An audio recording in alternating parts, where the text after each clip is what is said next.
Hallelujah. Good morning. ಮತ್ತೊಂದು ಶ್ರೇಷ್ಠವಾದ ಭಾನುವಾರ, ಕರ್ತನ ದಿನ. ದೇವರ ಸನ್ನಿಧಿಗೆ ಹೋಗಿ ದೇವರನ್ನು ಆರಾಧಿಸುವುದಕ್ಕಾಗಿ ಅನುಗ್ರಹಿಸಲ್ಪಟ್ಟ ವಿಶೇಷ ದಿನ. ಪ್ರತಿಷ್ಠಿತ ದಿನವಾಗಿ ನಾವು ಗುರುತಿಸಿ ಈ ದಿನವಿಡೀ ದೇವರೊಂದಿಗೆ ಆನಂದಿಸುವುದಕ್ಕಾಗಿ, ಆಧ್ಯಾತ್ಮಿಕ ಬಲ ಹೊಂದಿಕೊಳ್ಳುವುದಕ್ಕಾಗಿ ಕರ್ತನಾಲಯಕ್ಕೆ ಹೋಗೋಣ. ಇಗೋ, ಒಂದು ಚಿಕ್ಕ ವಾಕ್ಯದ ಧ್ಯಾನದೊಂದಿಗೆ ಮೊದಲು ನಮ್ಮ ಹೃದಯಗಳನ್ನು ಸಿದ್ಧಪಡಿಸಿಕೊಳ್ಳೋಣ. ಪ್ರಾರ್ಥನೆ. ಪರಿಶುದ್ಧ ದೇವರೇ, ನಿಮಗೆ ವಂದನೆಗಳು. ಮತ್ತೊಂದು ಸಾರಿ ದೇವರೇ, ಕರ್ತನ ದಿನವನ್ನು ಜ್ಞಾಪಕ ಮಾಡಿಕೊಳ್ತಿರುವಾಗ ನಮ್ಮ ದೇವರು ಸಜೀವವುಳ್ಳಾತನೆಂದು, ಮರಣ ಹೊಂದಿ ತಿರುಗಿ ಎದ್ದು ಬಂದಾತನೆಂದು, ಭಾನುವಾರ ಬೆಳಗಿನ ಜಾವದಲ್ಲಿ ಸಮಾಧಿಯೊಳಗಿಂದ ಎದ್ದು ಬಂದು ನೀವು ಮೃತ್ಯುಂಜಯನಾಗಿ ಎದ್ದು ಬಂದಿದ್ದೀರೆಂದು ಗುರುತಿಸಿ ನಿಮ್ಮನ್ನು ಸ್ತುತಿಸುವುದಕ್ಕಾಗಿ ಸಹಾಯ ಮಾಡಿರೆಂದು ಕ್ರಿಸ್ತನ ನಾಮದಲ್ಲಿ ಬೇಡುತ್ತೇನೆ ತಂದೆಯೇ, ಆಮೇನ್. ದೇವರಿಗೆ ಸ್ತೋತ್ರ. ಈಗಾಗಲೇ ಕರ್ತನ ಆಲಯಕ್ಕೆ ಹೊರಟಿದ್ದೀರೋ?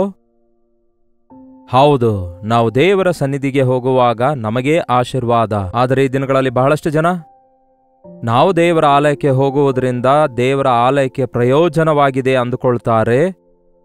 ಪಾಸ್ಟರ್ ಅವರನ್ನು ಸಂತೋಷಪಡಿಸುವುದಕ್ಕಾಗಿಯೋ, ಇಲ್ಲವೇ ತಮ್ಮ ಭಕ್ತಿ ಭಾವವನ್ನು ತೋರಿಸಿಕೊಳ್ಳುವುದಕ್ಕಾಗಿಯೋ, ಇಲ್ಲವೇ ಅಲ್ಲಿಗೆ ಬರುವಂತಹ ಜೊತೆ ವಿಶ್ವಾಸಿಗಳಿಗೆ ಭೇಟಿಯಾಗಬೇಕೆನ್ನುವುದಕ್ಕಾಗಿಯೋ ಕೂಡಿ ಬರುವ ಉದ್ದೇಶಕ್ಕಾಗಿ ಕೆಲವರು ಸಭೆಗೆ ಹೋಗಬಹುದೇನೋ. ಆದರೆ ಎಷ್ಟು ಜನ ನಾನು ನನ್ನ ದೇವರನ್ನು ಆರಾಧಿಸಬೇಕು, ಆತನ ಸನ್ನಿಧಿಯಲ್ಲಿ ದಿವ್ಯ ದಾನಗಳನ್ನು ನಾನು ಹೊಂದಿಕೊಳ್ಳಬೇಕು ಎಂಬ ಆಸೆಯಿಂದ ಆಲಯಕ್ಕೆ ಹೋಗುವಂಥವರಾಗಿದ್ದಾರೆ? ಈ ದಿನಗಳಲ್ಲಿ ದೇವರ ಸನ್ನಿಧಿ ಅನೇಕರು ನಿರ್ಲಕ್ಷ್ಯ ಮಾಡುವಂಥದ್ದನ್ನು ನೋಡುತ್ತೇವೆ. ಈ ಡಿಜಿಟಲ್ ಮೀಡಿಯಾ ಬಂದ ನಂತರ, ಅದೇ ಪ್ರಿಯರೇ, ಲಾಕ್ಡೌನ್ ಆದಾಗ ಸಭೆಗಳೆಲ್ಲ ಮುಚ್ಚಲ್ಪಟ್ಟಾಗ ಬೇರೆ ಗತಿ ಇಲ್ಲದೆ, ಬೇರೆ ದಾರಿ ಇಲ್ಲದೆ ನಾವು ನಮ್ಮ ಮನೆಗಳಲ್ಲಿ ಕೂತ್ಕೊಂಡು ಕನಿಷ್ಠ ದೇವರ ವಾಕ್ಯ ಧ್ಯಾನಿಸುವುದಕ್ಕಾಗಿ ಭಾನುವಾರದ ಆರಾಧನೆಗಳು ಕೂಡ ಹೀಗೆ ಲೈವ್ ಆಗಿ ನಡೆಸುವ ಅವಕಾಶ ಕರ್ತನು ಕೊಟ್ಟಿದ್ರು. ಬಟ್ ಇವಾಗ ದೇವರ ಮಹಾಕೃಪೆಯಿಂದ ಮತ್ತೆ ಸಭೆಗಳೆಲ್ಲ ತೆರೆಯಲ್ಪಟ್ಟಿವೆ. ಈಗ ಎಲ್ಲವೂ ನಾರ್ಮಲ್ ಸಿಚುವೇಶನ್ ಅಲ್ಲಿದೆ. ಹಾಗಾಗಿ ನಾವು ಮತ್ತೆ ದೇವರ ಆಲಯಕ್ಕೆ ಹೋಗಬೇಕು, ಆತನ ಸನ್ನಿಧಿಯಲ್ಲಿ ಕಾಣಿಸಿಕೊಳ್ಳಬೇಕು ಎಂಬ ಆಸೆ ನಮಗಿರಬೇಕು. ಆದರೆ ಬಹಳಷ್ಟು ಜನ ಹೇಳ್ತಾರೆ, ನಾವು ಲೈವ್ ಆಗಿ ನೋಡ್ತೇವಲ್ಲವೇ, ನಮ್ಮ ಮನೆಯಲ್ಲಿಯೇ ಕರ್ತನನ್ನು ಆರಾಧಿಸುತ್ತಾ ಇದ್ದೇವೆ ಎಂದು ಹೇಳ್ತಾ ಇರ್ತಾರೆ. ನೀವು ಹಾಗೇ ಇದ್ದೀರಾ? ತಪ್ಪದೆ ಸಭೆಗೆ ಹೋಗಬೇಕು. ಸಭೆಯಾಗಿ ಕೂಡಿ ಬರುವುದನ್ನು ಬಿಟ್ಟು ಬಿಡದೆ, ಕರ್ತನ ಬರೋಣವು ಸಮೀಪಿಸುತ್ತಿರುವ ಹಾಗೆ ಒಬ್ಬರನ್ನೊಬ್ಬರು ಪ್ರೀತಿ ತೋರಿಸುವುದಕ್ಕೂ ಸತ್ಕಾರ್ಯ ತೋರಿಸುವುದಕ್ಕೂ ಹುರಿದುಂಬಿಸಬೇಕು ಎಂದು ದೇವರ ವಾಕ್ಯ ಹೇಳ್ತದೆ. ದೇವರ ಆಲಯಕ್ಕೆ ಹೋಗುವಾಗ ನಾವು ರಿನ್ಯೂ ಆಗುತ್ತೇವೆ, ನಮಗೆ ನೂತನ ಬಲ ಉಂಟಾಗುತ್ತದೆ. ಯೆಹೋವನಿಗಾಗಿ ಕಾದುಕೊಂಡವರು ನೂತನ ಬಲವನ್ನು ಹೊಂದಿಕೊಳ್ಳುವರು.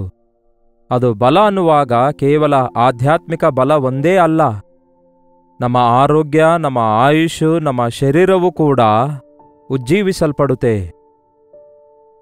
ನೀವು ಹೆಚ್ಚು ದಿನಗಳವರೆಗೂ ಜೀವಿಸಬೇಕು ಎಂದು ಆಶಿಸುತ್ತಾ ಇದ್ದೀರಾ? ಇಲ್ಲವೇ ಬೇಗನೆ ಸಾಯಬೇಕು ಎಂಬ ಆಲೋಚನೆಯಲ್ಲಿದ್ದೀರಾ? ಕೆಲವರು ತಮಗಿರುವ ಕಷ್ಟ ಬಾಧೆಗಳ ನಿಮಿತ್ತ ಸಾಯಬೇಕೆಂದುಕೊಳ್ತಾರೆ. ಆದರೆ ತೀರಾ ಕಂಠದ ಮೇಲೆ ಕತ್ತಿ ಬೀಳೋದಾದರೆ ಅಯ್ಯೋ, ಕಿರ್ಚಿ ಕೂಗಾಡಿ ಗೊಂದಲ ಮಾಡಿ ಮರಣದಿಂದ ಓಡಿ ಹೋಗಬೇಕೆಂಬ ಪ್ರಯತ್ನ ಮಾಡ್ತಾರೆ. ನೋಡಿರಿ, ಎಷ್ಟೇ ಕಾಲದವರೆಗೂ ನಾವು ಈ ಭೂಮಿಯ ಮೇಲೆ ಜೀವಿಸಿದರೂ ಸಹ ಮರಣ ಹೊಂದಲೇಬೇಕು ಒಂದು ದಿನ. ಆದರೆ ನಾವು ಜೀವಿಸುವವರೆಗೂ ಆರೋಗ್ಯಕರವಾಗಿ, ಆನಂದಕರವಾಗಿ, ಸಮಾಧಾನಕರವಾಗಿ, ಸಂತೃಪ್ತಿಯಿಂದಿರುವುದಾದರೆ ಅದು ಧನ್ಯವಾದ ಜೀವಿತ. ಅದು 30 ವರ್ಷ ಆದರೂ ಪರವಾಗಿಲ್ಲ, 70 ವರ್ಷ ಆದರೂ ಪರವಾಗಿಲ್ಲ, 100 ವರ್ಷ ಆದರೂ ಪರವಾಗಿಲ್ಲ. ಹೆಚ್ಚು ವರ್ಷಗಳವರೆಗೂ ಬದುಕಬೇಕೆಂಬುದಾಗಿ ಈ ದಿನ ನಾನಾ ವಿಧವಾದ ಒಂದು ವ್ಯಾಯಾಮ ಮಾಡೋದು, ಮೆಡಿಸಿನ್ಸ್ ಬಳಸೋದು, ಡಯಟ್ ಮೇಂಟೈನ್ ಮಾಡೋದು, ಹೀಗೆ ಏನೇನೋ ಪ್ರಯತ್ನ ಮಾಡುತ್ತಾ ಇರ್ತಾರೆ. ಒಂದು ಕಾಲದಲ್ಲಿ ಹೇಳ್ತಾ ಇದ್ರು, ಸಂಜೀವಿನಿ ಅನ್ನುವಂಥದ್ದು ಇದೆ ಅಂತೆ, ಅದನ್ನು ತಿಂದ್ರೆ ಸಾವೇ ಬರೋದಿಲ್ಲವಂತೆ. ಆದರೆ ಅವೆಲ್ಲವೂ ಬರೀ ಕಥೆಯಲ್ಲವೋ? ಒಬ್ಬ ವ್ಯಕ್ತಿ ಎಷ್ಟೇ ಕಾಲ ಜೀವಿಸಬೇಕೆಂದು ಆಶಿಸಿದರೂ ನಮಗೋಸ್ಕರ ದೇವರು ನೇಮಿಸಿರುವಂತಹ ಸಮಯವು ನಿರ್ಣಯಿಸಲ್ಪಟ್ಟ ಒಂದು ಸಮಯ ಇದೆ ಎಂಬುದಾಗಿ ನಾವು ಗುರುತಿಸಬೇಕು. ಎಷ್ಟು ಹೆಚ್ಚು ಕಾಲ ಜೀವಿಸಿದ್ದೇವೆ ಎನ್ನುವಂಥದ್ದು ಮುಖ್ಯವಲ್ಲ, ಆದರೆ ಎಷ್ಟರ ಮಟ್ಟಿಗೆ ನಾವು ಇತರರಿಗೆ ನಮ್ಮ ಜೀವಿತ ಕಾಲದಲ್ಲಿ ಪ್ರಯೋಜಕರಾಗಿದ್ದೇವೆ ಎನ್ನುವಂಥದ್ದು ಬಹಳ ಪ್ರಾಮುಖ್ಯ. 100 ವರ್ಷಗಳವರೆಗೂ ಬದುಕಿದ್ದು ನರಳಾಡುತ್ತಾ ಜೊತೆ ಇದ್ದವರಿಂದ ಚಾಕರಿ ಮಾಡಿಸಿಕೊಳ್ಳುತ್ತಾ ಬದುಕಬೇಕೆಂಬ ಆಸೆ ಯಾರಿಗಾದರೂ ಇರುತ್ತಾ? ಬದುಕಿರುವವರೆಗೂ ಸ್ವಾಭಿಮಾನದಿಂದ ಬದುಕಬೇಕು, ಒಬ್ಬರ ಮೇಲೆ ಆಧಾರಗೊಳ್ಳದೆ ಬದುಕಬೇಕು, ನಡೆಯುತ್ತಲೇ ಈ ಲೋಕ ಬಿಟ್ಟು ಹೋಗಬೇಕು ಎಂಬ ಆಸೆ ಕೂಡ ಬಹಳಷ್ಟು ಜನ ಹೊಂದಿಕೊಂಡಿರ್ತಾರೆ. ಆದರೆ ಅನೇಕ ಸಾರಿ ನಾವು ವೃದ್ಧಾಪ್ಯಕ್ಕೆ ಬಂದಾಗ ಮಂಚದ ಮೇಲೆ ಬಿದ್ದು ನಾವು ಅನಾರೋಗ್ಯದ ಪಾಲಾಗ್ತೇವೆ. ಆದರೆ ಒಂದು ವಿಷಯ ಗೊತ್ತಾ? ದೇವರಿಗಾಗಿ ಕಾದುಕೊಂಡಿರುವಂಥವರು, ವಾಕ್ಯಾನುಸಾರವಾಗಿ ಜೀವಿಸುವಂಥವರು, ಅವರು ದೀರ್ಘಾಯುಷ್ಯವುಳ್ಳವರಾಗಿ ಜೀವಿಸುತ್ತಾರೆ, ಬಲವುಳ್ಳವರಾಗಿ ಜೀವಿಸುತ್ತಾರೆ. ಅವರ ಬಲ ಕುಂದಿ ಹೋಗೋದಿಲ್ಲ. ಮೋಶೆ ಕುರಿತು ನಾವು ಬೈಬಲ್ನಲ್ಲಿ ಎಷ್ಟೋ ಚೆನ್ನಾಗಿ ಓದುತ್ತೇವೆ. ಮೋಶೆ ಇಸ್ರಾಯೇಲರನ್ನು ಐಗುಪ್ತ ದೇಶದಿಂದ ಅನೇಕ ಆಶ್ಚರ್ಯ ಕಾರ್ಯಗಳನ್ನು ಮಾಡಿ ಬಿಡಿಸುತ್ತಾನೆ. ಅರಣ್ಯ ಪ್ರಯಾಣದಲ್ಲಿ ಪರಲೋಕದ ಮಹಿಮೆಯನ್ನು, ಪರಲೋಕದ ಶಕ್ತಿಯನ್ನು ಭೂಲೋಕಕ್ಕೆ ಇಳಿದು ತರ್ತಾನೆ. ಪ್ರಾರ್ಥನೆಯ ಶಕ್ತಿಯ ಮೂಲಕ ದೇವರನ್ನು ಮಹಿಮೆ ಪಡಿಸುತ್ತಾನೆ. ಆ ಒಂದು ವಾಗ್ದಾನ ಭೂಮಿಯ ಹತ್ತಿರಕ್ಕೆ ಬಂದಾಗ ಕರ್ತನು ಹೇಳ್ತಾನೆ, ನೀನು ಒಳಗೆ ಬರುವ ಹಾಗಿಲ್ಲ, ನೀನು ಅಲ್ಲದ ಮಾತನಾಡಿದೆ ಎಂಬುದಾಗಿ ಕರ್ತನು ಹೇಳುತ್ತಾರೆ. ಅಂದರೆ ಮೋಶೆ ಆಗಲೇ ಮುದುಕನಾಗಿದ್ದ. ನೀನಿನ್ನು ನಡೆಸಲಿಕ್ಕಾಗೋದಿಲ್ಲ, ನಿನಗೆ ಶಕ್ತಿ ಇಲ್ಲ, ನೀನು ಯುದ್ಧ ಮಾಡಲಿಕ್ಕಾಗೋದಿಲ್ಲ, ಆದುದರಿಂದ ನೀನು ರೆಸ್ಟ್ ತೆಗೆದುಕೊಂಡ್ರೋ ಇಲ್ಲವಲ್ಲ. 120 ವರ್ಷ ವಯಸ್ಸಾದರೂ ಕೂಡ ಮೋಶೆಗೆ ಕಣ್ಣಿನ ನೋಟ ಮಂದಾಗಲಿಲ್ಲ, ಕಾಲಿನ ಶಕ್ತಿ ಕಡಿಮೆಯಾಗಿಲ್ಲ ಎಂದು ಬೈಬಲ್ ಹೇಳುತ್ತೆ. ಅರಣ್ಯದಲ್ಲಿ ಅವನೊಂದಿಗೆ ಪ್ರಯಾಣ ಮಾಡಿದವರೆಲ್ಲ ಸತ್ತೋಗುತ್ತಾರೆ, ಕಾಲೇಬ್ ಯೆಹೋಶುವನ ಹೊರತುಪಡಿಸಿ. ಆದರೆ ಮೋಶೆ ಆಗಲೇ ಅವರಿಗಿಂತಲೂ ವಯಸ್ಸಲ್ಲಿ ದೊಡ್ಡವನಾದಾಗಿಯೂ, ಅವರೊಂದಿಗೆ ಪ್ರಯಾಣ ಮಾಡಿದ್ದಾಗಿಯೂ, ಸರಿ ತಿಂಡಿ ಇಲ್ಲದೆ, ನಿದ್ದೆ ಇಲ್ಲದೆ, ಆಹಾರವಿಲ್ಲದೆ, ಎಷ್ಟೋ ಕೊರತೆ ಇದ್ದಾಗಿಯೂ ವೃದ್ಧಾಪ್ಯದಲ್ಲಿಯೂ ಬಲವುಳ್ಳವನಾಗಿದ್ದನು. ಅವನ ಕಾಲಲ್ಲಿ ಶಕ್ತಿ ಕಡಿಮೆಯಾಗಲಿಲ್ಲ, ಕಣ್ಣಿನ ನೋಟ ಮಂದಾಗಲಿಲ್ಲ. ಈ ದಿನ ದೀರ್ಘಾಯುಷ್ಯವುಳ್ಳವರಾಗಿರಬೇಕೆಂದು ಆಶಿಸುತ್ತಿದ್ದೇವೆ. ಆದರೆ ಶಕ್ತಿಯುಳ್ಳವರಾಗಿ, ಬಲವುಳ್ಳವರಾಗಿ, ಆರೋಗ್ಯವುಳ್ಳವರಾಗಿ, ಆ ವಯಸ್ಸಲ್ಲೂ ಕೂಡ ಯುದ್ಧ ಮಾಡುವುದಕ್ಕಾಗಿ ಯುದ್ಧದಲ್ಲಿ ಮನುಷ್ಯರನ್ನು ವಾಗ್ದಾನ ಭೂಮಿಯಲ್ಲಿ ನಡೆಸುವುದಕ್ಕಾಗಿ ಒಬ್ಬ ನಾಯಕನಾಗಿ ಮೋಶೆ ಆ ದಿನ ಇದ್ದನು. ಈ ದಿನ ನಾವು ಕೂಡ ಹಾಗೆಯೇ ಇರಬೇಕು ಎಂದು ದೇವರು ಆಶಿಸುತ್ತಿದ್ದಾರೆ. ನಾನು ಹೇಳಿದ್ದನ್ನೇ ಹೇಳ್ತಾ ಇದ್ದೇನೆ ಅಂದುಕೊಳ್ತಾ ಇರಬಹುದು ನೀವು. ನೇರವಾಗಿ ಕೇಳ್ತಿದ್ದೇನೆ, ಹೇಳ್ರಿ, ನಿಮಗೆ ಹೆಚ್ಚು ಕಾಲ ಬದುಕಬೇಕೆಂಬ ಆಸೆ ಇದೆಯಾ? ಖಂಡಿತವಾಗಿಯೂ ಇದೆ ಎಂದು ಹೇಳ್ತೀರಿ. ಎಷ್ಟು ಹೆಚ್ಚು ಕಾಲ ಬದುಕಬೇಕೆನ್ನುವುದಕ್ಕಿಂತಲೂ ಆರೋಗ್ಯಕರವಾಗಿದ್ದು ದೀರ್ಘಾಯುಷ್ಯವುಳ್ಳವರಾಗಿರಬೇಕೆಂಬ ಆಸೆ ಇದೆಯಾ ಅಂದಾಗ ಹೌದು, ತಪ್ಪದೇ ಅನ್ನುತ್ತೀರಿ. ಹೌದು, ನಾವು ಆರೋಗ್ಯಕರವಾಗಿರಬೇಕು, ನಾವು ಇತರರಿಗೆ ಭಾರವಾಗಿರದೆ ಉಪಯೋಗಕರವಾಗಿರಬೇಕು. ಅದು ಹೇಗೆ ಸಾಧ್ಯವಾಗುತ್ತೆ? ಏನಾದರೂ ಮೆಡಿಸನ್ಸ್ ಇವೆಯಾ? ಅದಕ್ಕೇನಾದರೂ ಔಷಧಿ ಇವೆಯಾ? ಏನಾದರೂ ಇಂಜೆಕ್ಷನ್ಸ್ಗಳಿವೆಯಾ? ಏನಾದರೂ ಮಾಯೆ ಮಂತ್ರಗಳಿವೆಯಾ? ಅವು ಯಾವ ಕೆಲಸಕ್ಕೆ ಬರಲ್ಲ ಪ್ರಿಯರೇ. ಅಂತಹ ಅಡ್ವರ್ಟೈಸ್ಮೆಂಟ್ಸ್ಗಳು ಬರ್ತವೆ, ಆದರೆ ಅಂಥವುಗಳನ್ನು ಬಳಸುವುದರಿಂದ ಬೇರೆ ಅನೇಕ ಸೈಡ್ ಎಫೆಕ್ಟ್ಸ್ಗಳು ಉಂಟಾಗಿ ಇರೋ ಬಲ ಕೂಡ ಕಳ್ಕೊಂಡವರು ಎಷ್ಟೋ ಜನ ಇದ್ದಾರೆ. ಮತ್ತೆ ಹೇಗೆ ಸಾಧ್ಯ? ದೇವರಲ್ಲಿ ಆನಂದಿಸುವಂಥವನು, ದೇವರ ಚಿತ್ತದಲ್ಲಿ ಮುಂದಕ್ಕೆ ಸಾಗುವಂಥವನು, ದೇವರನ್ನು ಪ್ರೀತಿಸುವಂಥವನು, ದೇವರ ಆಲಯ ಪ್ರೀತಿಸುವಂಥವನು ಅಭಿವೃದ್ಧಿಯಾಗುತ್ತಾನೆ. ಒಮ್ಮೆ ನೋಡೋಣ ಬನ್ನಿ. 92ನೇ ಕೀರ್ತನೆ 12ನೇ ವಚನ. ನೀತಿವಂತರು ಖರ್ಜೂರದ ಮರದಂತೆ ಬೆಳೆಯುವರು, ಲೆಬನೋನಿನ ದೇವದಾರು ವೃಕ್ಷದ ಹಾಗೆ ಅವರು ವೃದ್ಧಿಯಾಗುವರು. ಯೆಹೋವನ ಆಲಯದಲ್ಲಿ ಸಸಿಗಳಂತೆ ನೆಡಲ್ಪಟ್ಟವರು ನಮ್ಮ ದೇವರ ಅಂಗಳದಲ್ಲಿ ಚೆನ್ನಾಗಿ ಬೆಳೆಯುವರು. ದೇವರ ಆಲಯದಲ್ಲಿ ಸಸಿಗಳಂತೆ ನೆಡಲ್ಪಟ್ಟವರು ಎಲ್ಲಿ ನೆಡಲ್ಪಡಬೇಕಂತೆ ನಾವು? ಅಂದರೆ ನಾವು ಅಲ್ಲಿಯೇ ಆ ಆಲಯದಲ್ಲೇ ಉಳ್ಕೊಳ್ಳೋದು ಆಗದೇ ಇರಬಹುದು. ಆದರೆ ಆ ಆಲಯದೊಳಗೆ ಹೋಗುವಾಗ ನಿಮ್ಮ ಮನಸ್ಸಿನೊಳಗೆ ದೇವರ ಮಾತುಗಳು ನೆಡಲ್ಪಡುವುದಾದರೆ, ದೇವರ ವಾಕ್ಯದಿಂದ ನಿಮ್ಮ ಹೃದಯ ತುಂಬಿಸಿಕೊಳ್ಳುವುದಾದರೆ, ದುಷ್ಟರ ಆಲೋಚನೆಯಂತೆ ನಡೆದೆ, ಪಾಪಾತ್ಮರ ಮಾರ್ಗದಲ್ಲಿ ನಿಂತುಕೊಳ್ಳದೆ, ಧರ್ಮನಿಂದಕರೊಡನೆ ಕೂತುಕೊಳ್ಳದೆ, ಯೆಹೋವನ ಧರ್ಮಶಾಸ್ತ್ರದಲ್ಲಿ ಆನಂದ ಪಡುವವನಾಗಿ ರಾತ್ರಿ ಹಗಲು ಅದನ್ನು ಧ್ಯಾನಿಸುವಂಥವನು ಎಷ್ಟೋ ಧನ್ಯನು. ಅಂಥವನು ಹೇಗಿರ್ತಾನಂತೆ? ತಕ್ಕ ಕಾಲದಲ್ಲಿ ಫಲ ಕೊಡುವಂಥವನಾಗಿರುವನು ಮತ್ತು ಅವನು ಮಾಡುವುದೆಲ್ಲವೂ ಸಫಲವಾಗುವುದು. ದೇವರ ಆಲಯದಲ್ಲಿ ದೇವರ ವಾಕ್ಯದೊಂದಿಗೆ ನಾವು ತುಂಬಲ್ಪಟ್ಟಾಗ ನಾವು ದೇವರ ಸನ್ನಿಧಿಯಲ್ಲಿ ಮೊಳಕಾಲೂರಿ ಪ್ರಾರ್ಥಿಸುವಂಥವರಾಗಿರುತ್ತೇವೆ. ಆಗ ನೂತನ ಬಲವನ್ನು ಹೊಂದುತ್ತೇವೆ. ಯೆಹೋವನನ್ನು ನಿರೀಕ್ಷಿಸುವವರೋ ನೂತನ ಬಲ ಹೊಂದುವರು. ಅವರು ಓಡಿದರು ದಣಿಯರು, ನಡೆದರು ಬಳಲಲಾರರು, ಮುಗ್ಗರಿಸರು. ಯಾಕೆ ಆಲಯಕ್ಕೆ ಹೋಗಬೇಕೆಂದು ಯಾಕೆ ಕೇಳ್ತೀರಿ? ನಿಮ್ಮ ಆಯುಷು ನೂತನಗೊಳ್ಳುವುದಕ್ಕಾಗಿ, ನಿಮ್ಮ ಆರೋಗ್ಯ ಪರಿಪೂರ್ಣ ಆಗುವುದಕ್ಕಾಗಿ, ನಿಮ್ಮ ಬಲ ಸ್ಥಿರಗೊಳ್ಳುವುದಕ್ಕಾಗಿ ದೇವರ ಆಲಯದಲ್ಲಿಯೇ ನಾವು ಅಭಿವೃದ್ಧಿಯಾಗುತ್ತೇವೆ. ನಮ್ಮ ದೇವರ ಅಂಗಳದಲ್ಲಿ ಚೆನ್ನಾಗಿ ಬೆಳೆಯುವರು. ನನಗೆ ಆಶ್ರಯ ದುರ್ಗವಾಗಿರುವ ಯೆಹೋವನು ಯಥಾರ್ಥವಂತನೆಂದು ಆತನಲ್ಲಿ ಯಾವ ಕೆಟ್ಟತನವೂ ಇಲ್ಲವೆಂದು ಪ್ರಸಿದ್ಧಪಡಿಸುವುದಕ್ಕಾಗಿ ಸಿದ್ಧನಾಗಿದ್ದೇನೆ. ನಾನು ನಂಬಿದ ದೇವರು ಬಹಳ ದೊಡ್ಡ ದೇವರಾಗಿದ್ದಾರೆ. ನಾನು ಆತನ ಆಲಯದಲ್ಲಿ ನೆಡಲ್ಪಡುವಾಗ, ನಾನು ಆತನ ಅಂಗಳದಲ್ಲಿ ಬೆಳೆದಿರುವುದರಿಂದ ನಾನು ಇಲ್ಲಿಯವರೆಗೂ ಎಲ್ಲರಿಗೂ ಹೇಳುವೆನು, ನನ್ನ ದೇವರು ಯಥಾರ್ಥವಂತನು, ನನ್ನ ದೇವರು ಬಹು ದೊಡ್ಡ ದೇವರು ಎಂದು. ಆತನಲ್ಲಿ ಕೆಟ್ಟತನವಿಲ್ಲ. ತನ್ನನ್ನು ನಂಬಿದವರಿಗೆ ಆತನು ಬಿಡೋದಿಲ್ಲ. ಆತನಿಗಾಗಿ ಕಾದು ಎದುರು ನೋಡುವವರು ನೂತನ ಬಲ ಹೊಂದುವರೆಂದು ಹೇಳುವುದಕ್ಕಾಗಿ ಅವರು ಮುಪ್ಪಿನಲ್ಲಿಯೂ ಇನ್ನಷ್ಟು ಫಲಿಸುವರು, ಪುಷ್ಪಿಯಾಗಿ ಶೋಭಿಸುವರು. ಮುಪ್ಪಿನಲ್ಲಿಯೂ ಕೂಡ ಇನ್ನಷ್ಟು ಹೆಚ್ಚು ಚಿಗುರುತ್ತಾ ಫಲಿಸುವರು. ನಮಗಾದರೂ ಸ್ವಲ್ಪ ಕಾಲವಾದ ನಂತರ ನಮ್ಮ ಫಲಭರಿತವಾದ ಜೀವಿತವು ಒಣಗಿ ಹೋದ ಮರಳುಕಾಡಾಗಿ ಬಿಡುತ್ತದೆ, ಇಲ್ಲವೇ ಬಾಡಿ ಹೋಗಿರುತ್ತದೆ.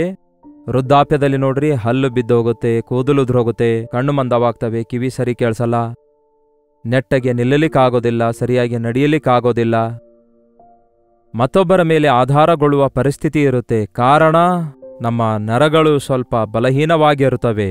ವೃದ್ಧರಾಗುತ್ತೇವೆ, ವೃದ್ಧಾಪ್ಯಕ್ಕೊಳಗಾಗ್ತೇವೆ. ಆದರೆ ದೇವರನ್ನು ಕಾದುಕೊಂಡವರು, ದೇವರ ಆಲಯದಲ್ಲಿ ಸಮಯವನ್ನು ಕಳೆದಂಥವರು, ಅವರು ವೃದ್ಧಾಪ್ಯದಲ್ಲಿ ಇನ್ನಷ್ಟು ಹೆಚ್ಚು ಫಲಿಸುವರು, ಮುಪ್ಪಿನಲ್ಲಿ ಹೆಚ್ಚು ಚಿಗುರುವರು, ಪುಷ್ಪಿಯಾಗಿದ್ದು ಶೋಭಿಸುವರು. ಹಚ್ಚ ಹಸಿರಾದ ಜೀವಿತ, ಫಲಭರಿತವಾದ ಜೀವಿತ ನಿಮಗೂ ಬೇಕೋ?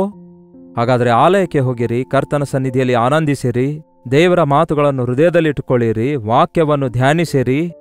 ದೇವರ ಸನ್ನಿಧಿಯಲ್ಲಿ ನೀವು ಕಳೆದ ಸಮಯವೆಲ್ಲ ವ್ಯರ್ಥವಾಗಿದೆ ಅಂದುಕೊಳ್ತೀರೋ? ನೀವು ಎಷ್ಟು ರಿನ್ಯೂ ಆಗ್ತಾ ಇದ್ದೀರೆಂದು, ರಿಫ್ರೆಶ್ ಆಗ್ತಾ ಇದ್ದೀರೆಂದು, ಎಷ್ಟು ನೂತನಗೊಳಿಸಲ್ಪಡ್ತಾ ಇದ್ದೀರೆಂದು, ಎಷ್ಟು ಆಧ್ಯಾತ್ಮಿಕವಾದ ಆಶೀರ್ವಾದದಿಂದ ತುಂಬಲ್ಪಡ್ತಿದ್ದೀರೆಂದು ಆತನ ಸನ್ನಿಧಿಯಲ್ಲಿ ನೀವು ಕಾಲ ಕಳೆಯುವಾಗ ಅನುಭವಪೂರ್ವಕವಾಗಿ ಅರಿತುಕೊಳ್ತೀರಿ. ದೇವರ ಮೇಲೆಯೇ ನಂಬಿಕೆ ಇಡೀರಿ. ದೇವರಿಗೋಸ್ಕರ ನೀತಿವಂತರಾಗಿ ಜೀವಿಸಿರಿ. ಯಾರ್ಯಾರು ದೇವರ ಆಲಯದಲ್ಲಿ ನಂಬಿಕೆ ಇಡುತ್ತಾರೋ, ನೀತಿವಂತರಾಗಿ ಕ್ರಿಸ್ತನ ರಕ್ತದಿಂದ ತೊಳೆಯಲ್ಪಟ್ಟವರಾಗಿರುತ್ತಾರೋ, ಅವರು ಖರ್ಜೂರದ ಮರದಂತೆ ಬೆಳೆಯುವರು. ಖರ್ಜೂರದ ಮರಗಳು ಬಹಳ ಎತ್ತರವಾಗಿ ಬೆಳೆಯುತ್ತವೆ. ಅವು ಚಿಗುರುತ್ತಲೇ ಇರುತ್ತವೆ, ಗೊಂಚಲುಗಳು ಬಿಡುತ್ತಲೇ ಇರುತ್ತವೆ, ಫಲಿಸುತ್ತಲೇ ಇರುತ್ತವೆ. ಅವುಗಳು ಕಂಟಿನ್ಯೂಸ್ ಆಗಿ ತಮ್ಮ ಫಲಗಳನ್ನು ಎಷ್ಟೋ ಹೆಚ್ಚೆಚ್ಚಾಗಿ ಕೊಡುತ್ತಲೇ ಇರುತ್ತವೆ. ಅದಕ್ಕಾಗಿಯೇ ಖರ್ಜೂರ ವೃಕ್ಷದೊಂದಿಗೆ ಹೋಲಿಸಲಾಗಿದೆ. ವೃದ್ಧಾಪ್ಯದಲ್ಲಿ ನೀವು ಇನ್ನೂ ಹೆಚ್ಚಾಗಿ ಚಿಗುರುತ್ತೀರಿ. ಲೆಬನೋನಿನ ದೇವದಾರು ವೃಕ್ಷದ ಹಾಗೆ ಅವರು ವೃದ್ಧಿಯಾಗುವರು. ದೇವರಿಗೋಸ್ಕರ ಕಾದುಕೊಂಡಿರುವಂಥವರು, ದೇವರ ಸನ್ನಿಧಿಯಲ್ಲಿ ಕಾಲ ಕಳೆಯುವಂಥವರು ಲೆಬನೋನಿನ ದೇವದಾರು ವೃಕ್ಷದ ಹಾಗಿರುವರು. ದೇವದಾರು ವೃಕ್ಷಗಳಂದ್ರೆ ಹೆಚ್ಚು ಕಡಿಮೆ 120 ಅಡಿ ಎತ್ತರ ಬೆಳೆಯುತ್ತವೆ. 30 ಅಡಿಯಷ್ಟು ಅಗಲ ಅದರ ಬುಡವೇ ಇರುತ್ತೆ.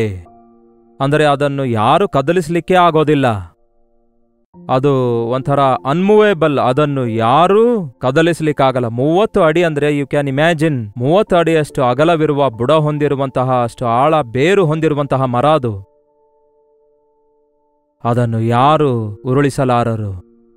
ದೇವರಲ್ಲಿ ಬಲ ಹೊಂದುವಂಥವರು, ದೇವರ ಆಲಯದಲ್ಲಿ ಆನಂದಿಸುವಂಥವರು ಇನ್ನಷ್ಟು ಹೆಚ್ಚು ಅಭಿವೃದ್ಧಿಯಾಗುತ್ತಾ ಇರ್ತಾರೆ. ವೃದ್ಧಾಪ್ಯದಲ್ಲಿ ಅವರು ಇನ್ನೂ ಚಿಗುರುತ್ತಲೇ ಇರುತ್ತಾರೆ.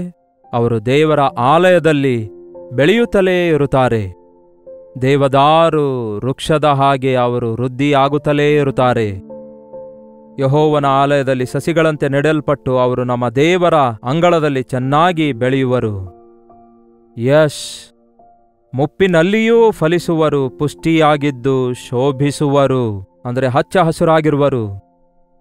ಹಚ್ಚ ಹಸುರಾದ ಜೀವಿತ, ಸಸ್ಯ ಶ್ಯಾಮಲದಿಂದ ಕೂಡಿದ ಜೀವಿತ. ಯೆರೆಮೀಯನ ಪುಸ್ತಕ 17ನೇ ಅಧ್ಯಾಯ 8ನೇ ವಚನ ನೋಡಿ. ಅಲ್ಲಿ ಒಂದು ಒಳ್ಳೆ ವಚನವಿದೆ, ನೋಡೋಣ ಬನ್ನಿ. ಯೆರೆಮೀಯನ ಪುಸ್ತಕ 17ನೇ ಅಧ್ಯಾಯ 8ನೇ ವಚನ. ಯೆರೆಮೀಯನ ಪುಸ್ತಕ 17ನೇ ಅಧ್ಯಾಯ 8ನೇ ವಚನ. ಯೆಹೋವನನ್ನು ನಂಬುವವನು ಧನ್ಯನು, ಯೆಹೋವನು ಅವನಿಗೆ ಆಶ್ರಯವಾಗಿರುವನು. ಅವನು ನೀರಾವರಿಯಲ್ಲಿ ನೆಡಲ್ಪಟ್ಟದ ಮರದ ಹಾಗಿರುವನು. ಹೊಳೆಯ ದಡದಲ್ಲಿ ತನ್ನ ಬೇರುಗಳನ್ನು ಹರಡಿ ಧಗೆಗೆ ಭಯಪಡದೆ ಹಸುರೆಲೆ. ಏನಂತೆ? ಧಗೆಗೆ ಭಯಪಡದೆ ಹಸುರೆಲೆಯನ್ನು ಬಿಡುತ್ತಾ ಕ್ಷಾಮ ವರ್ಷದಲ್ಲಿಯೂ ನಿಶ್ಚಿಂತೆಯಾಗಿ ಸದಾ ಫಲ ಕೊಡುತ್ತಾ ಇರುವ ಮರಕ್ಕೆ ಸಮಾನನಾಗಿರುವನು. ಏನಂತೆ? ನಿಶ್ಚಿಂತೆಯಾಗಿ ಫಲ ಕೊಡುತ್ತಾ ಇರುವುದು. ವಾವ್! ದೇವರನ್ನು ನಂಬಿದಂಥವನು 24 hours ದೇವರ ಸಹಾಯ, ದೇವರ ಸಹಕಾರ, ದೇವರ ಮೇಲನ್ನು ಹೊಂದುತ್ತಲೇ ಇರುತ್ತಾನಂತೆ. ನೀರಾವರಿಯಲ್ಲಿ ಬೆಳೆದಿರುವ ಮರದ ಹಾಗೆ ಫಲಿಸುತ್ತಾನಂತೆ. ತನ್ನ ಬೇರುಗಳನ್ನು ಹರಡಿಸಿಕೊಂಡು ಬಹಳ ಸ್ಥಿರಗೊಳ್ಳುತ್ತಾನಂತೆ. ಅಂಥವರು ಗಾಳಿಗೆ ಬಂದು ಗಾಳಿಗೆ ಹೋದಂತೆ ಇರುವುದಿಲ್ಲ. ಕೆಲವರು ಆ ರೀತಿ ಫ್ಲರಿಶ್ ಆದಂತೆ ಕಾಣಿಸ್ತಾರೆ, ಮತ್ತೆ ಬಿದ್ದು ಹೋಗ್ತಾರೆ. ಆದರೆ ದೇವರಿಗೋಸ್ಕರ ಕಾದುಕೊಂಡಂಥವನು, ದೇವರನ್ನು ಪ್ರೀತಿಸುವಂಥವನು, ದೇವರ ಆಲಯದಲ್ಲಿ ನಿಂತು ಪ್ರಾರ್ಥಿಸುವಂಥವನು ತನ್ನ ಕಾಲದಲ್ಲೆಲ್ಲ ಫಲ ಕೊಡುವಂತಹ ಮರದ ಹಾಗಿರ್ತಾನಂತೆ. ಇನ್ನಷ್ಟು ಹೆಚ್ಚು ವೃದ್ಧಾಪ್ಯದಲ್ಲಿ ಚಿಗುರುತ್ತಾನಂತೆ, ಹಸುರಾಗಿರುತ್ತಾನಂತೆ, ವೃದ್ಧಿಯಾಗುತ್ತಾನಂತೆ, ಆಶೀರ್ವದಿಸಲ್ಪಡ್ತಾನಂತೆ. ದೇವರೇ, ಅಂತಹ ಆಶೀರ್ವದಿಸಲ್ಪಟ್ಟ ನನಗೆ ದಯಪಾಲಿಸುವಿರಾ ಎಂದು ಬೇಡೋಣವೇ? ಎಷ್ಟು ಕಾಲ ಜೀವಿಸಿದ್ದೇವೆ ಅನ್ನುವಂಥದ್ದಲ್ಲ, ಆದರೆ ಬದುಕಿರುವ ಕಾಲವೆಲ್ಲ ಫಲಭರಿತವಾದ ವ್ಯಕ್ತಿಯಾಗಿ, ಪ್ರಯೋಜನಕರವಾದ ವ್ಯಕ್ತಿಯಾಗಿ, ಇತರರಿಗೆ ಭಾರವಾಗಿರದೆ, ನಿಮ್ಮ ನಾಮಕ್ಕೆ ಅವಮಾನವನ್ನುಂಟು ಮಾಡದೆ, ಬರುಡಾದ ಜೀವಿತವನ್ನು ಜೀವಿಸದೆ, ಇನ್ನಷ್ಟು ಹೆಚ್ಚು ಚಿಗುರುವಂತಹ, ಇನ್ನಷ್ಟು ಹೆಚ್ಚು ಫಲಿಸುವಂತಹ, ಎಷ್ಟೇ ಶೋಧನೆ ಬಂದರೂ, ಎಷ್ಟೇ ಹೋರಾಟ ಎದುರಾದರೂ ಯಾರು ಕದಲಿಸಲಾರದಂತಹ ದೇವದಾರು ವೃಕ್ಷದ ಹಾಗೆ ನಿಮ್ಮ ಸನ್ನಿಧಿಯಲ್ಲಿ ಸ್ಥಿರಗೊಳ್ಳುವುದಕ್ಕೆ, ನಿಮ್ಮಲ್ಲಿ ಅಭಿವೃದ್ಧಿಯಾಗಲು ಸಹಾಯ ಮಾಡಿರೆಂದು ಕರ್ತನಿಗೆ ಬೇಡೋಣ. ಬನ್ನಿ ಪ್ರಾರ್ಥಿಸೋಣ. ಪರಿಶುದ್ಧ ದೇವರೇ, ನಿಮಗೆ ವಂದನೆಗಳು. ಮತ್ತೊಂದು ಸಾರಿ ದೇವರೇ, ನಿಮ್ಮ ಪಾದ ಸನ್ನಿಧಿಗೆ ನಾವು ಬರುತ್ತೇವೆ. ನಮ್ಮ ಜೀವಿತದಲ್ಲಿ ದೇವರೇ, ಸಂಕೋಚಿತವಾದ ಮನಸ್ಸಿನೊಂದಿಗೆ, ಲೋಕಾನುಸಾರವಾದ ಯೋಚನೆಗಳಿಂದ ತುಂಬಿದವರಾಗಿ ನಾವಿರದೆ, ನಿಮ್ಮ ರಕ್ತದಿಂದ ತೊಳೆಯಲ್ಪಟ್ಟು ನೀತಿವಂತರೆಂದು ಪರಿಗಣಿಸಲ್ಪಟ್ಟಂತಹ, ನಿಮ್ಮೊಂದಿಗೆ ಸಹವಾಸ ಮಾಡುತ್ತಾ ನಿಮ್ಮೊಂದಿಗೆ ನಿಂತು ಫಲಿಸುವಂತಹ, ನಿಮ್ಮ ಸನ್ನಿಧಿಯಲ್ಲಿ ಕಾದುಕೊಂಡಿದ್ದು ನೂತನ ಬಲ ಹೊಂದಿಕೊಂಡು ನಿಮ್ಮನ್ನು ಮಹಿಮೆ ಪಡಿಸುವ ಹಾಗೆ, ಎಲ್ಲಾ ವಿಷಯಗಳಲ್ಲಿ ನಾವು ಅಭಿವೃದ್ಧಿಯಾಗುವ ಹಾಗೆ, ದೀರ್ಘಾಯುಷುಳ್ಳವರಾಗಿ, ವೃದ್ಧಾಪ್ಯದಲ್ಲಿಯೂ ಮುಪ್ಪಿನಲ್ಲಿಯೂ ಕೂಡ ಇನ್ನಷ್ಟು ಹೆಚ್ಚು ಫಲಿಸುವವರಾಗಿರುವ ಹಾಗೆ ನಮ್ಮ ಪ್ರತಿಯೊಬ್ಬರಿಗೂ ಸಹಾಯ ಮಾಡಿರೆಂದು ಕ್ರಿಸ್ತನ ನಾಮದಲ್ಲಿ ಬೇಡುತ್ತೇನೆ ತಂದೆಯೇ, ಆಮೇನ್. ತಂದೆಯಾದ ದೇವರ ಪ್ರೀತಿಯು, ಮಗನಾಗಿರುವ ಕ್ರಿಸ್ತನ ಕೃಪೆಯು, ಆದರಣೆಕರ್ತನಾದ ಪವಿತ್ರಾತ್ಮನ ಸಹವಾಸವು ಕೂಡಿ ಬಂದಿರುವ ನಮ್ಮೆಲ್ಲರ ಸಂಗಡ ಇಂದಿಗೂ ಸದಾಕಾಲಕ್ಕೂ ನೆಲೆಯಾಗಿರಲಿ. ಆಮೇನ್. ದೇವರಿಗೆ ಸ್ತೋತ್ರ. ದೇವರು ತಪ್ಪದೆ ನಿಮ್ಮನ್ನು ಆಶೀರ್ವದಿಸ್ತಾರೆ. ಆತನಲ್ಲೇ ನೆಲೆಗೊಂಡಿರಿ. ನಿಮ್ಮ ಸಭೆಗಳಿಗೆ ಹೋಗಿ ಆತನನ್ನು ಆರಾಧಿಸಿರಿ. ನಿಮ್ಮ ಪ್ರಾರ್ಥನಾ ಮನವಿ 8939731313 ನಂಬರ್ಗೆ ಒಂದು ಟೆಕ್ಸ್ಟ್ ಇಲ್ಲವೇ ವಾಯ್ಸ್ ಮೆಸೇಜ್ ಮೂಲಕ ವಾಟ್ಸಪ್ ಕಳಿಸಿರಿ. ನಿಮ್ಮ ಪಕ್ಷದಲ್ಲಿ ಪ್ರಾರ್ಥಿಸಲು ನಾವು ಸಿದ್ಧರಾಗಿದ್ದೇವೆ. ನೀವು ಇತರ ದೇಶದಿಂದಲೂ ವೀಕ್ಷಿಸುವುದಾದರೆ ಇದೇ ನಂಬರ್ಗೆ ನಿಮ್ಮ ಪ್ರಾರ್ಥನಾ ಮನವಿ ಒಂದು ಟೆಕ್ಸ್ಟ್ ಮೂಲಕ ಕಳಿಸಿಕೊಡಬಹುದು. ಈ ದಿನ ಭಾನುವಾರವಲ್ಲವೂ ದೇವರ ಆಲಯಕ್ಕೆ ಹೋಗಿರಿ, ದೇವರ ವಾಕ್ಯ ಕೇಳಿರಿ. ದೇವರ ವಾಕ್ಯವನ್ನು ಎಷ್ಟು ಹೆಚ್ಚಾಗಿ ನೀವು ಧ್ಯಾನಿಸುತ್ತೀರೋ ಮತ್ತು ಎಷ್ಟು ಹೆಚ್ಚಾಗಿ ಆತನ ವಾಕ್ಯಾನುಸಾರವಾಗಿ ಜೀವಿಸುತ್ತೀರೋ ಅಷ್ಟು ಹೆಚ್ಚಾಗಿ ನೀವು ಅಭಿವೃದ್ಧಿಯಾಗಿ ಫಲಿಸುತ್ತೀರಿ. ಹಾಗಾಗಿ ಅಂತ್ಯದವರೆಗೂ ದೇವರ ವಾಕ್ಯದಲ್ಲಿಯೇ ನೆಲೆಗೊಂಡಿರಿ. ಕರ್ತನ ಚಿತ್ತವಿರುವುದಾದರೆ ಮತ್ತೆ ನಾಳೆ ಬೆಳಗ್ಗೆ ಇದೇ ಅನುದಿನದ ಧ್ಯಾನದಲ್ಲಿ ಭೇಟಿಯಾಗೋಣ. ಅಲ್ಲಿವರೆಗೂ ದೇವರ ಮಹಾಕೃಪೆ ನಿಮ್ಮೆಲ್ಲರೊಂದಿಗಿರಲಿ.